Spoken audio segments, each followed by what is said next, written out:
Iya, ketemu lagi bersama saya. Di video kita kali ini, tentunya kita akan mempelajari tentang konsep perubahan dan keberlanjutan dalam sejarah. Nah, kalau kita bicara tentang konsep perubahan dan keberlanjutan dalam sejarah, dalam konteks sejarah, perubahan adalah transformasi peristiwa atau kejadian. Jadi, perubahan adalah transformasi peristiwa atau kejadian.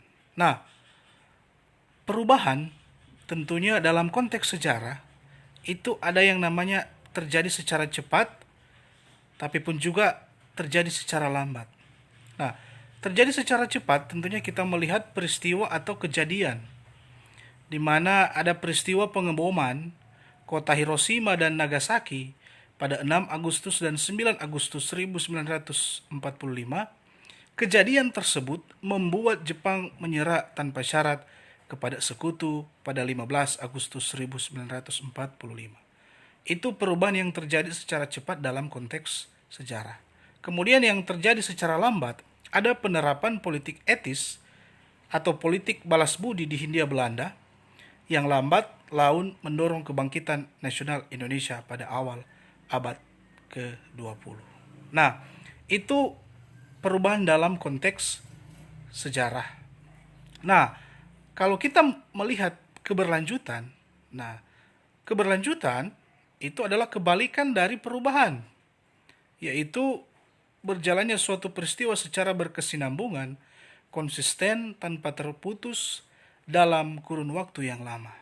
Nah, jadi keberlanjutan itu adalah kebalikan dari perubahan.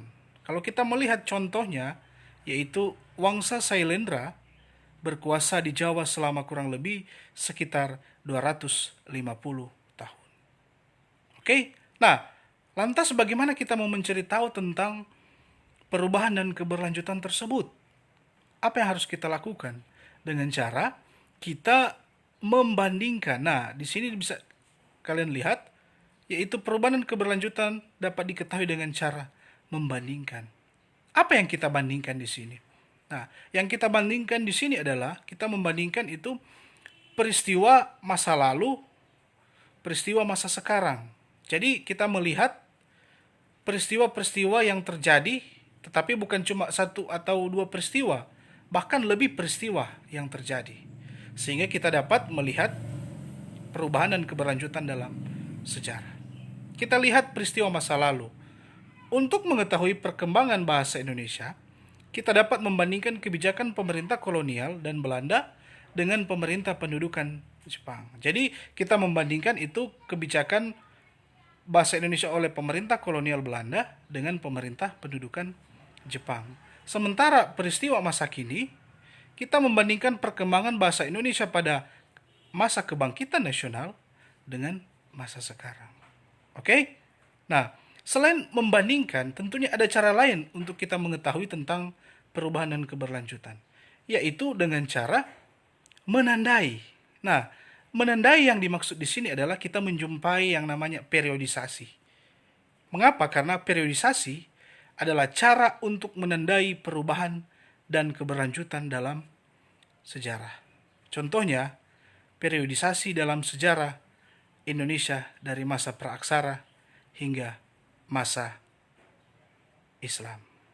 Nah, untuk kita mengetahui proses tersebut, tentunya kita melihat perubahan yang terjadi, yaitu ketika bangsa Indonesia atau masyarakat Indonesia mulai mengenal tulisan sekitar abad keempat Masehi.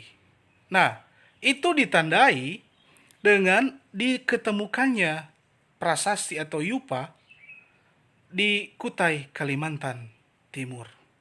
Dengan adanya penemuan yupa tersebut, bangsa Indonesia mulai meninggalkan pemikiran atau cara yang belum mengenal tulisan menuju ke cara mengenal tulisan.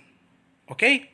Nah, selain itu pula setelah masa praaksara, masa aksara, kemudian ada masa Hindu dan Buddha.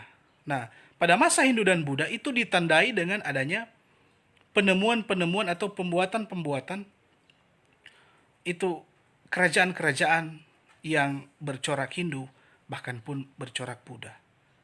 Begitupun dengan masa Islam, ditandai dengan adanya penemuan-penemuan berupa kerajaan-kerajaan yang bercorak Islam di Indonesia.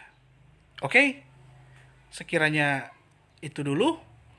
Semoga kiranya materi kita pada saat ini bisa dipahami dan bisa bermanfaat bagi kita semua, untuk kita semua. Oke, nantikan materi kita selanjutnya di video-video selanjutnya. Oke? Iya.